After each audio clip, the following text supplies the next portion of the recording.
This episode of the Justin Robert Young Podcast is brought to you by nobody but your own hopes and dreams.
The JuRY Podcast, because my name is indeed Justin Robert Young, and you are indeed listening to a podcast, folks.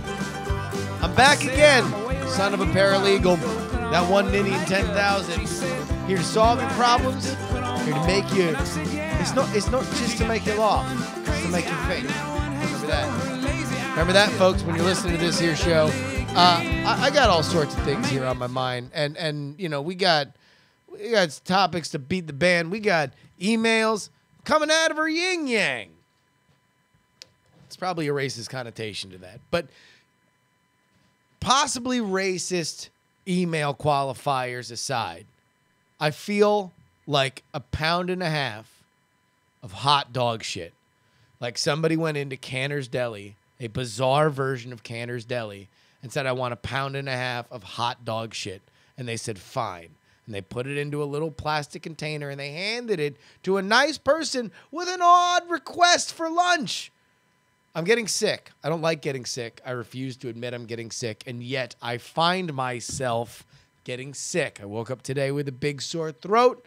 My nose has been firing out snot as if it were trying to win an award from the snot committee. I tend to go by the belief that if I refuse to admit that I am sick, we're going to work some mind over matter shit, and it just won't happen. This came from when I was, I'm not kidding when I say at the top of the show, I'm the son of a paralegal. I was the son of a paralegal living in San Diego, California, single mother, 2 kids. Guess how many times she would just stay home to take care of me and my brother? Zip, zero, zilch, nada. Stingy with the nada is how she would be described, Gloria Young. Because she can't just afford to stay home with her kids. No. She's got a job, man. She's got to have her kids fed. So she would always give us this ultimatum. You go to school. If you feel sick at lunch, then call, and I'll come back. The unspoken yet implied part of that is if you're calling me in the middle of the day and you are not vomiting, it's going to be a problem because mama's got to pay the rent. The rent is too damn high, and she needs to scratch that money together to make sure there's a roof over our heads. So a little sniffles, huh? A little avoid school, a little hooky. Not going to happen with Gloria Young.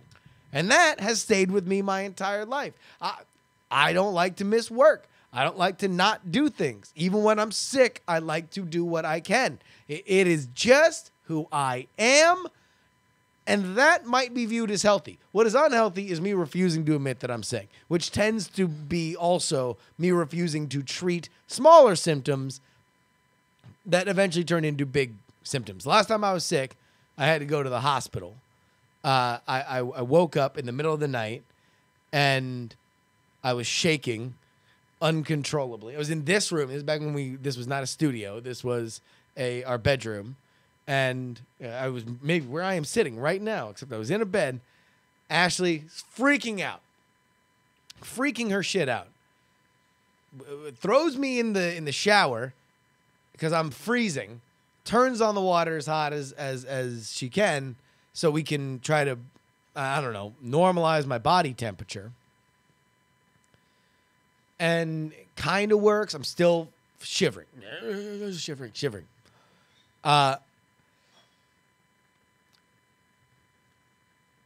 Also, I am scheduled to get on a flight from San Francisco to Washington, D.C.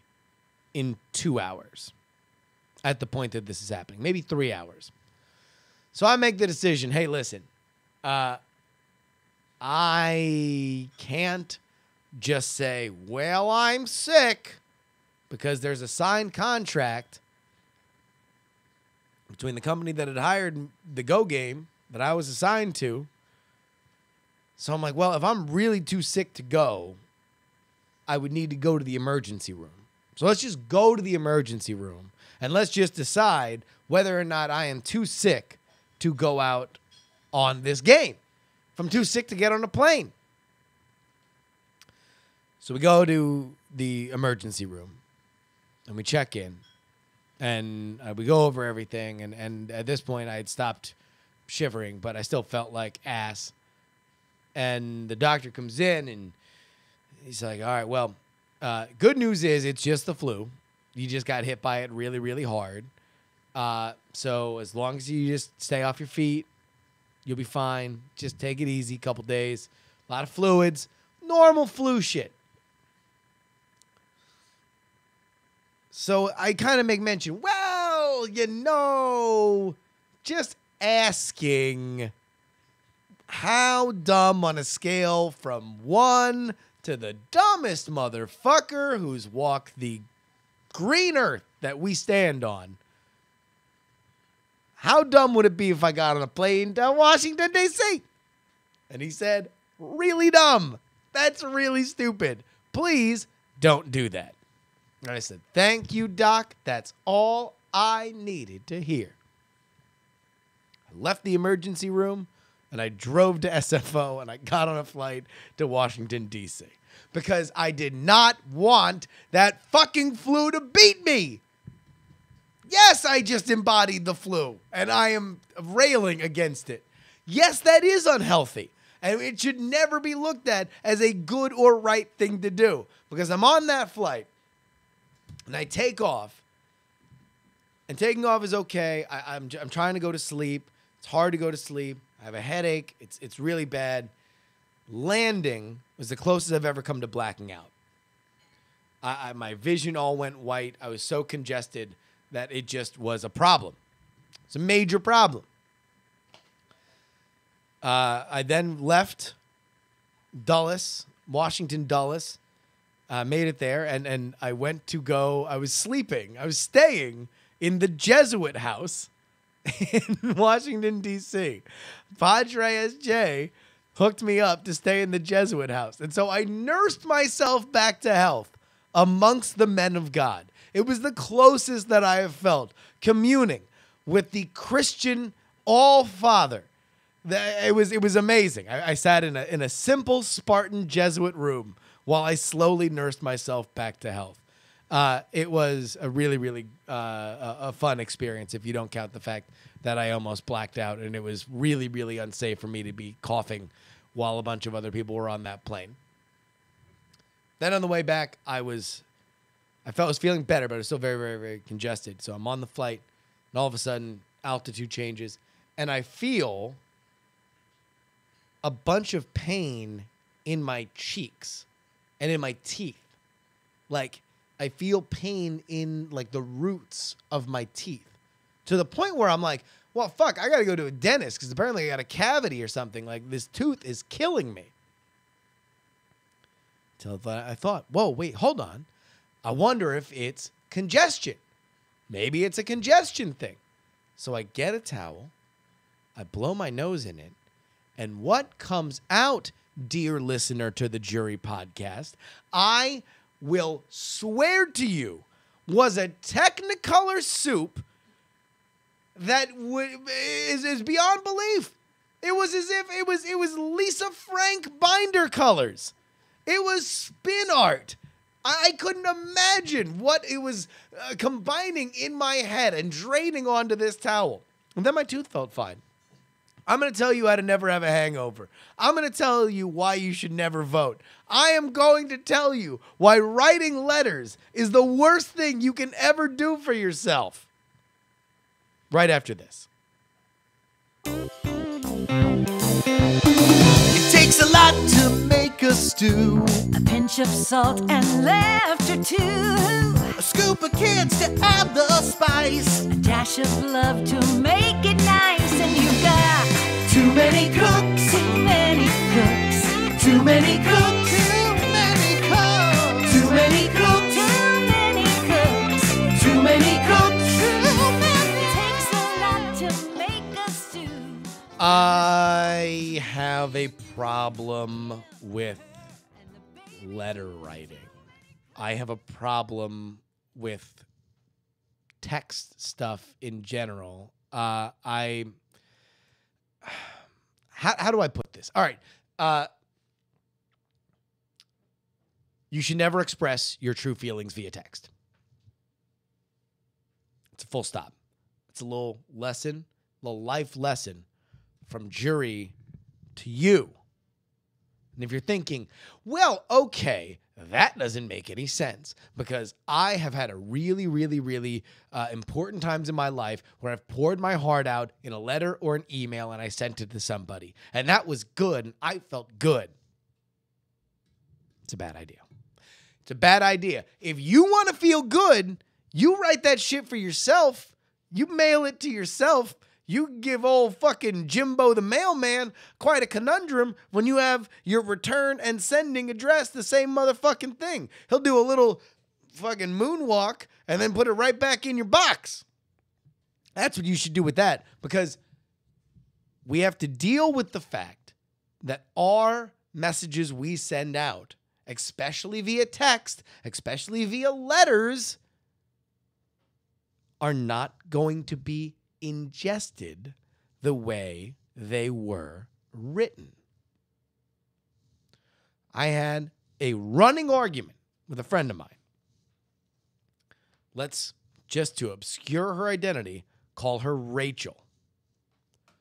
Rachel loved writing letters. She would get into these relationships, things would kind of go sideways. All of a sudden, let me put all my feelings down in a letter and send it, or an email and send it. And that way, I just needed to get my thoughts out on the page so they could understand where I'm coming from. Never went well. Never, never, never. Because what you are writing, what you are putting down in your head is in a very specific tone of voice. It is in a very specific element of vulnerability. The person who reads that is almost guaranteed to not have that same tone of voice. In fact, if it is in a contentious situation, you are ensuring that they are reading that in the most aggressive tone of voice, in the most volatile tone of voice, in the most duplicitous tone of voice, in the most angry tone of voice. So why would you do that? Why would you want to portray your particular situation in the worst possible light? That's a question. That's a good question that you should ask yourself the next time you want to write a letter. The next time you want to put your true feelings down in an email. So what should you do, Justin? What should you do? I'm going to tell you. Text is treat your emails to other people, especially in tough situations, relationship situations, tense business situations. They are news bulletins. Who, what, When, where, why? I need this from you. Can you please get it to me? Can you please show up at this time so we can go on our date? Please stop leaving your fucking socks in the living room. The headlines. That's all you need. You don't need to get into a big, well, you know, I feel like there's been a lot of other things that have been, Every email should be 20 words. If you have over 20 words to say, no email. And it should all have a beginning, a middle, and an end. In fact, that's why emails have headlines. They're news stories. They have headlines. Headline. I need you to meet me at a place. Boom. Not, you know, I really feel like you're not respecting my wishes when it comes to... news articles don't read like that. They don't read like President Barack Obama, who's been going through a lot lately. You know, he's the president, and meanwhile, the briefings didn't exactly go perfect yesterday. No, they get to the meat of it. President Obama met with Vladimir Putin. They talked about X, Y, Z. That's what every email should be. Your life will be better. And they will have no choice at the other end, in 10 situations, to read it in a very clear and concise tone of voice if you write it to be read as clear and concise. And this comes back to this general overarching world theory that we've had on this show for weeks now. It's not about what you say. It's about what they hear. You can fashion in your head the thing that you think is going to be the best way to express yourself. And yet, if the person who you're trying to communicate to does not hear it like that, you have done fuck all good for your own cause. So think about it like that. It's not about what you write. It's about how they read it. And let me just tell you this. It's fucking really hard.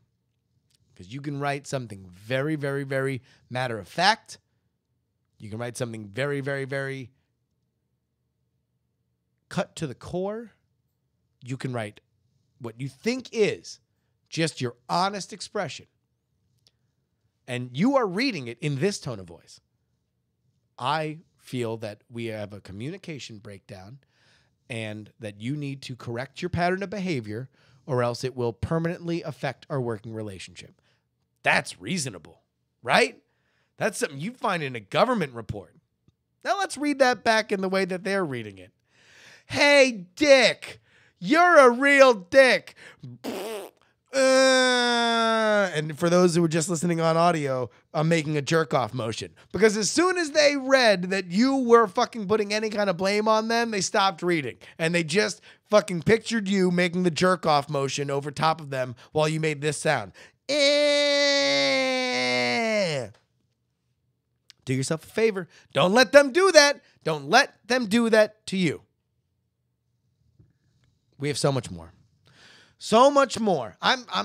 Listen, I might be sick, but I'm bringing nuggets for y'all. Chicken McMotherfucking nuggets of truth. I'm going to tell you next segment how you can never have a hangover ever in your life. Well, you might have a little bit. Well, we'll get to it. Too many cooks. Too many cooks. Too many cooks. Too many cooks. Too many cooks. Too many cooks. Too many cooks. Too many. It takes a lot to make a stew. Especially when it's me and you. And him and Steve from corporate too. Too many cooks, it's true. They say it goes, it'll spoil the broth. Honey, I think that's not true. Well, maybe too many cooks will spoil the broth, but they'll fill our hearts with so much love.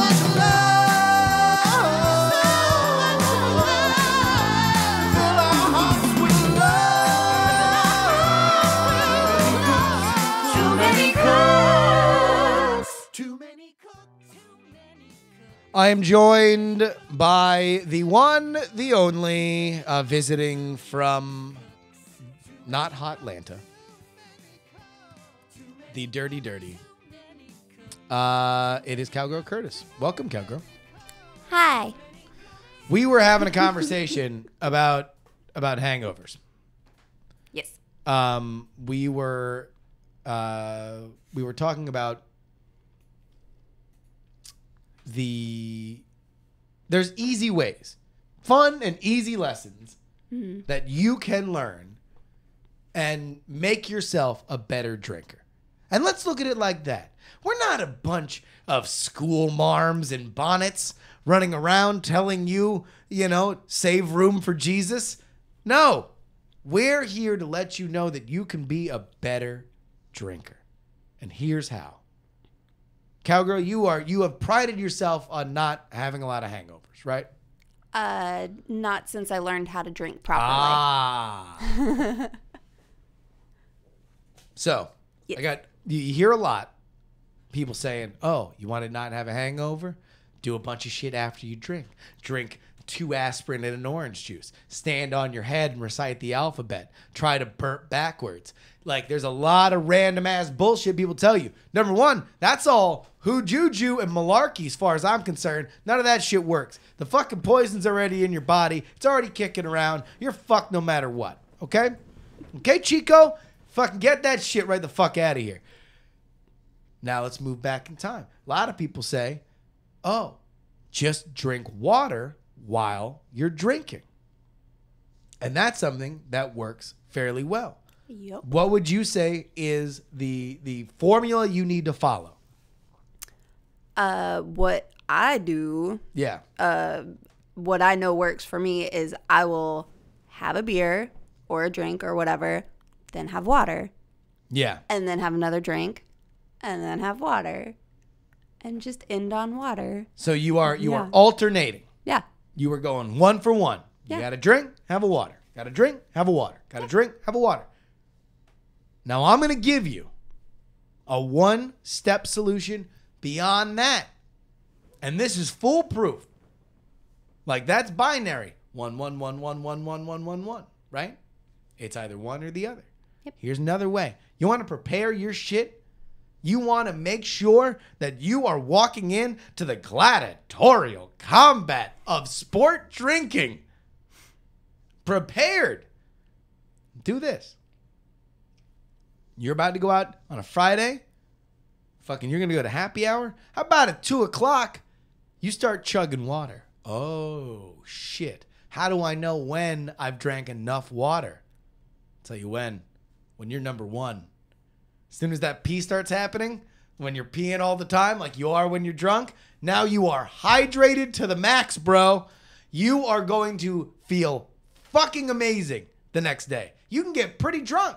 You can be out there fucking getting drunk, making mistakes, being a real silly goose, honking up and down the town.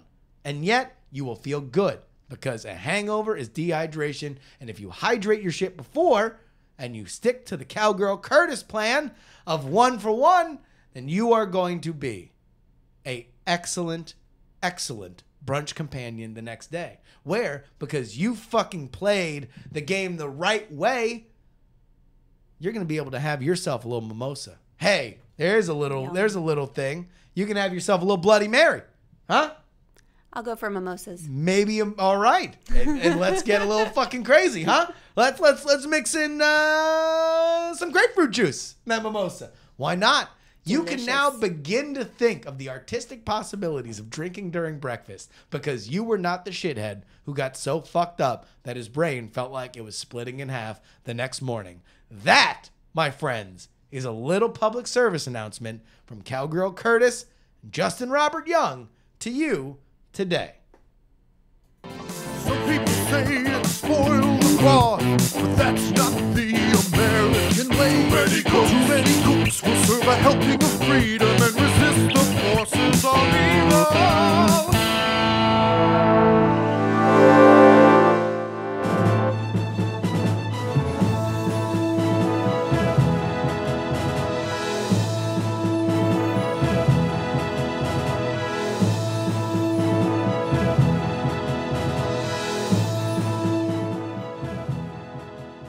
Told you how to be a better drinker. Told you never to write letters. Here is my 3rd piece of advice for you today. This is an advice-heavy version of the JuRY show. All right? Advice heavy.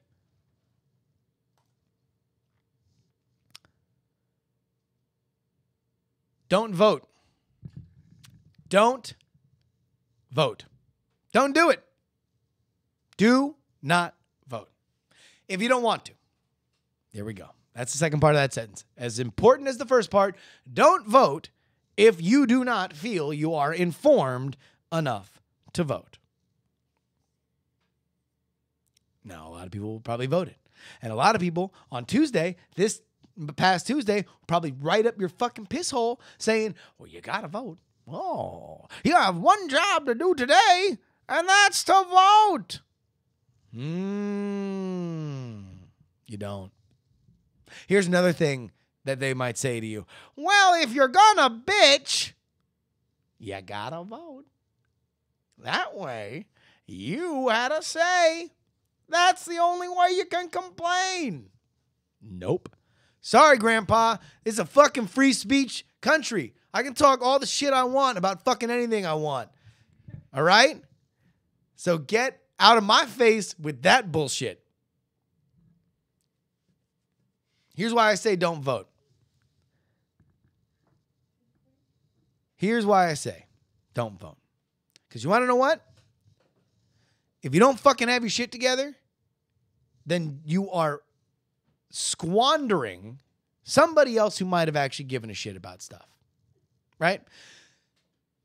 I have been out of town a lot the last 6 months. I'm now a California voter. I'm an Oakland voter. I don't know ass about shit when it comes to my city. We had a mayoral election. I don't know who the fuck, what anybody stands for. I don't know the issues. I don't know fucking the proposition for the rainy day fund so somebody can get a pastrami sandwich. I don't know. I don't know what it is. So I didn't vote. Now, does that make me a bad person? Because I would have otherwise walked into the voting booth uninformed and just jotted down a bunch of rando shit? I don't know. That's up to you. I don't think that it was the best thing I could do as an Oakland citizen to pollute the vote with something uninformed. Now, there's a lot of party partisans out there who will just say, oh, just vote your party. If you're a Democrat, just vote for the Democrats. If you're a Republican, just vote for the Republicans. And if that's your jam, then wing ding deedly ding dong do, have a great time. But I think there's a lot of other people out there that might be a little bit more like me who are like, I don't trust either of these motherfucking parties because they're both jokester factories that were erected to completely put together a long string of jokesters. And I don't just trust them. I don't trust them as a brand name. These motherfuckers ain't Pixar. They're not Marvel Comics. I don't trust everything that fucking they pump out. So why am I going to vote for all of them no matter what? Okay. And so that's my thought about voting. I really just don't fucking believe that you need to vote. You can do whatever you want, and people should stop getting really fucking annoyed by it. And they should stop pressuring people to say, vote, vote, vote, vote, vote. You gotta vote. If it's a reminder, hey, by the way, it's election day. Cool. It's election day. If you're into voting, get all up in that shit. But this fucking you gotta do it. It's a thing. Hey, just see the voting turnout. It shows that everybody's fucking terrible. Fuck that. If fucking 2% voted and they were really, really passionate about it, then good for them. And normally I'm one of them. I wasn't this time. And I don't feel that I should be made ashamed to say that I didn't vote. And I didn't vote for reasons of ignorance. I was ignorant on the topics. And I decided to sit it out. But that's only one part of my argument, for which I'm sure I'm going to get a million emails on, because this we can file this one under JuRY's unpopular opinions. But here's my other thought. I hate the idea that voting is the primary change agent in our society. That, well, if you don't vote, you can't bitch. That, to me, insinuates that the way things get done is when these lizard people, weirdo sociopaths that we elect to every form of office say they get done is how things change. And I very much don't believe it, which is why I wanted to go on this rant after the election as opposed to before. Because here is what I challenge to all of you. If you are politically motivated, then go change the world, not on election days. This is not about what they can do. It's about what you can do. It's about how you can change the world, because that's really how shit works. When you really look at voting, when you really look at societal and cultural change, it is only when a tidal wave is about to hit these fucking clowns that anything gets done. And by clowns, I mean politicians, not actual clowns, although they probably have the same amount of child rapists among them by percentage. Is that a little much? It might have been a little much. I might have crossed the line. Anyhow, if you feel passionate about, if you feel passionate about women's rights, if you feel passionate about religious rights, if you feel passionate about net neutrality, these are the times to do it. When nobody else is, when there's no major campaign, when there's no huge issue, it's the persistent pressure that moves the world. It's not about getting your stoned roommate to go vote for the thing that you believe in and he has no fucking idea about. Because I get it. I wrote this on Twitter. I get that it makes sense for politicians to get the uninformed out to vote for them because they are in a popularity contest.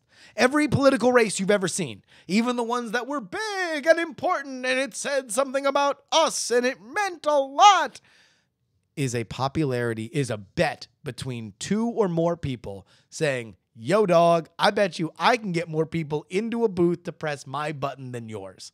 And everything that they say that goes from the beginning of that to the end of it is to get you, the voting public, into the booth to press their button. And they will say anything to do it. And they do. And they lie. And they over-exaggerate. And they make claims. And they make promises. And then what they're able to do, whatever. Their job is to stay elected. It's not to serve us. Their job is to keep their job.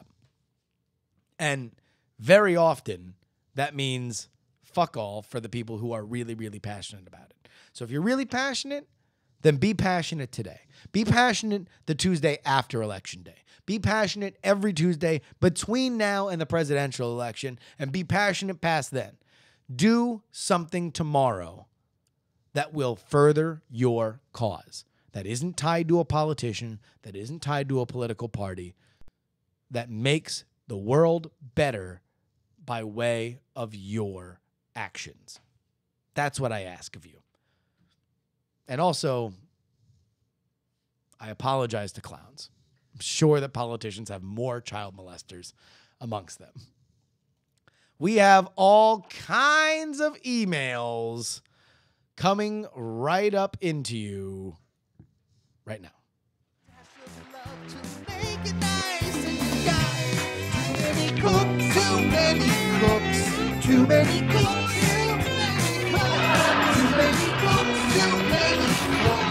Too many cooks. It takes a lot to make a stew. When it's made of me and you, him and her, the baby too.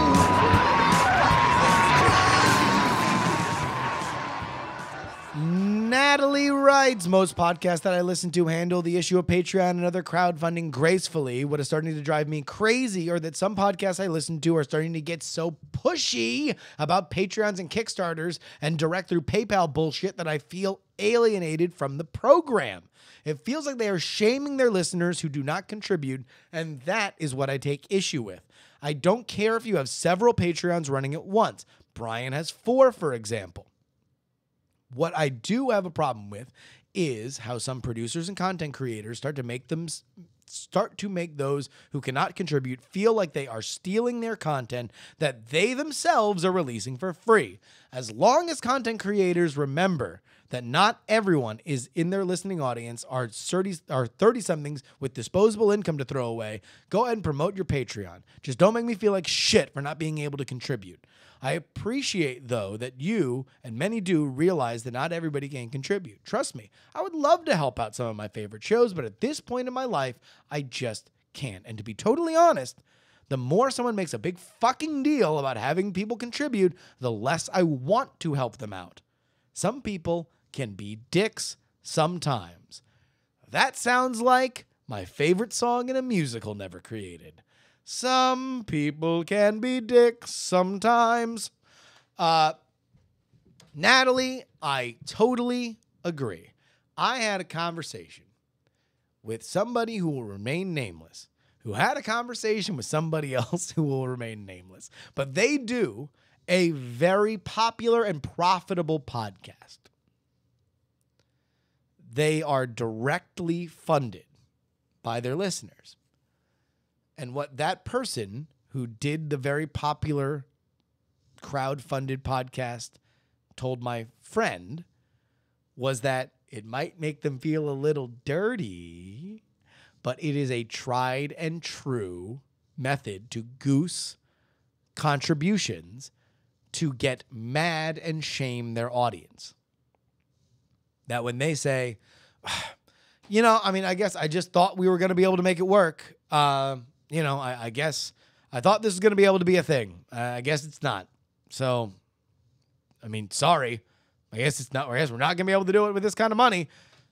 That is deliberately done. Number one, they're not really hurting. Number two, it's deliberately done to goose money coming in. And that it happens all the time. And that whenever they do it, they shame people into it. And as for all the Natalies who are pissed off about it, more people are like, no, money. I find that to be weird and gross. And it is weird shit that does weird shit during the day. I don't like it. I find it to me would be dishonest. But maybe I have a different relationship with you guys than this other guy has with his audience. I might view them differently. To shame and make my friends feel bad for money would be very weird for me. I would never do that until I do. And then I'll collect all the money. I won't do that. But I agree with you, Natalie. In my mind, it really is just be honest, Let them know that it's there. And I've never been steered wrong by being honest with the audience, with the people who are around you. The more you treat them like your friends, the better off my life has been. And I hope they continue to do that. Now, as for whether or not this show would have a Patreon, that would be a thing, All of a sudden, we'd be able to take this kind of stuff to the next level. I was having some ideas the other day about, maybe having a Patreon wherein we could increase the number of these shows. Maybe it could be more often than just once a week. Nah, you guys would never go for it. Christopher writes, in the episode Tomception of the podcast that you guys used to do, you, Tom, and Brian played a game called Booze Confessionals, in which a story was told about you losing your virginity to your mom's sorority sister at the age of 23. When I heard a different story on this podcast, I was somewhat perplexed. I rewatched the episode and realized that Brian told the story for you. Not only that, but all the booze confessionals were answered by a different person, which makes me wonder if it was just an improv bit. The virginity... Okay, hold on. So there's more to this email. And I will... Let me just say that... that was not true. I have no memory of that bit. I have no memory of it, but I certainly did not. I don't think my mom was in a sorority. I know I did not lose my virginity at 23 to her sorority sister. So there's that. So just in case, we can all update my Wikipedia on when I lost my virginity. I was 18 years old in Syracuse, New York. So there. Please, somebody update my Wikipedia. The virginity. All right, so we go back to the letter from Christopher. The virginity problem gave me some anxiety through my late teens and early 20s. I have always been a shy person, and it would take me a while to get to know somebody and feel comfortable. So throughout high school and college, I really hadn't dated anyone except for homecoming and prom. I would develop feelings for someone, but would feel too awkward to ever ask them on a date. I actually took some confidence from the story that Brian told. I figured that it wasn't as big of a deal as I had thought. I share much in common with you already as an atheist, libertarian, skeptic. We even have the same birthday. Holy smokes. Anyway, my solution to the virginity problem was finding someone super compatible with me on OkCupid. Lot to unpack there. Number one, if you felt a kinship with me for losing my virginity at 23 to my mom's sorority sister, I'm glad that you have are a stronger person for it. That particular story is not true. However, again, we've been talking about virginity on this show like it was the motherfucking 700 Club. We are virginity heavy when it comes to topics on this. And the song remains the same. Ease up, baby. It's all going to come to you.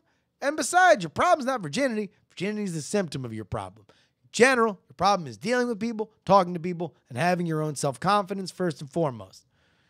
And also fucking whatever. You know, no one's checking your dick for fucking rings like it was a tree, you know? Like, fucking whatever. You can, whatever. Lie and say that you lost your virginity at 23 to my mom's sorority sister. And happy birthday on March 5th. Gina writes, I'm dating somebody now who openly has admitted to being codependent, something that I struggle with. I know the obvious advice is that it feels too much like emphasis is being on the other person to make you feel happy, and that's unhealthy. I guess the advice I'm looking for is what is a new relationship warm and fuzzy, and what's a red flag for codependent trouble down the line? Here is your lesson. Just go ahead and listen to your inner Han Solo. Something happens in a relationship and you get that, I got a bad feeling about this.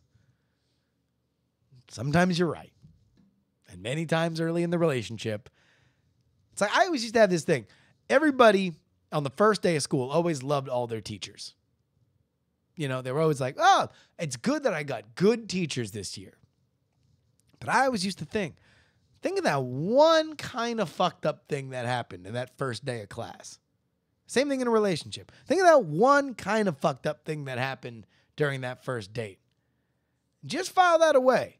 Because a lot of times, that's just the pebble in the shoe that you don't realize is a problem until you walk longer in it.